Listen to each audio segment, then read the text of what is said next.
mootummaan jijjiiramaa fayyadamummaa lammiilee walqixa mirkaneessuu fi sirna dimookiraasii babal'isuuf hojiilee hedduu hojjechuu irratti argama. Ta'us humnoonni yaada boodatti afaan geggeeffamanii fi fedhii dhuunfaa isaaniif dursa kennan ilaalama jijjiiramaa faana imaluu dadhabuu isaaniirraan kan ka'e jijjiiramni walqixi naannolee hundatti akka hin dhufneef danqaa ta'eera. Ministeerri muummee Dr. Abiyyi Ahmedis haala yeroo naannoo Tigraay irratti afgaaffii tajaajila Itoophiyaa waliin taasisaniin naannoo Tigraay keessatti rakkoo nageenyaa uumameef bu'uurri ilaalcha jijjiiramaa dhabuu fi ofittummaa TPLF irraa kan maddeedha jedhan.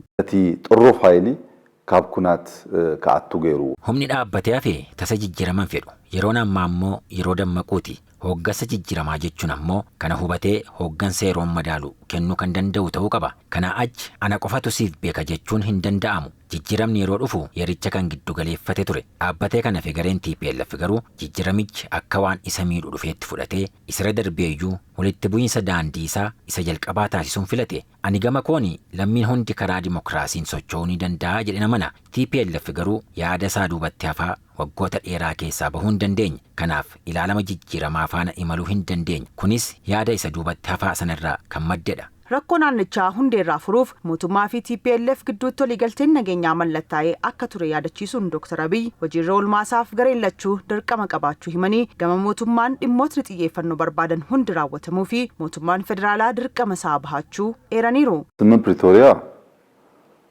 amangoo nati wuggii marxuu zነበሩ ኃይልታት ትግራይን መንግስት ፌደራል waliigalteen nageenyaa Pretoria mootummaaf TPLF gidduutti mallatteeffameera. Kanaaf raawwiin isaas dammaqinaa fi tattaaffii garee lachuu gaafata. Gama mootummaa federaalaan dhimmoonni raawwatamuu qaban nageenya naannichaa eegsisuu, dhaabbilee federaalaa to'achuu fi bakkatti deebisuu, lammiilee qe'ee isaaniirraa buqqa'an deebisuu fi bu'uuraalee misoomaa bakkatti deebisuu ture.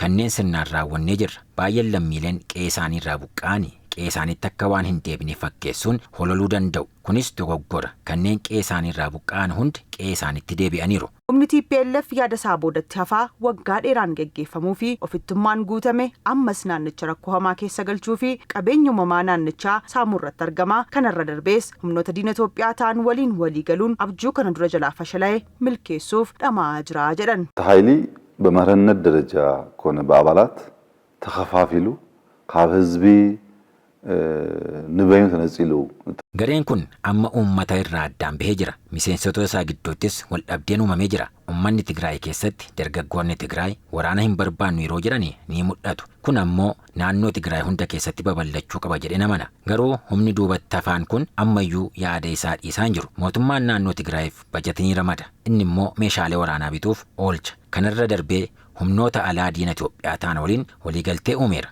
Haasaan isaa hundi waraana. Jeequmsa kaasuudha. Naannoon Tigraay misoomarraa akka fagaatu taasisuu bira darbee qabeenya uumamaa naannichaa saamuu irratti argama. Ani gama kooni gorsii ani qabu waraan eenyuufiyyuu furmaata miti kan jedhudha. Didanii yoo qoccollootti kan seenan ta'e akka duraa seetee lolaan kan duraa si fudhate ammas si fudhatee deema jechuun barbaada. Dhumarrattis Dr. Abiyyi Ahmed uummata Tigraay fi naannichaaf misoomniif nageenyi ni malaaf uummatni naannichaas kan hawwa jedhanii mootummaanis uummaticha deeggaruuf kan yeroo kamuu caalaa kan dhama'u ta'uu mirkaneessaniiru.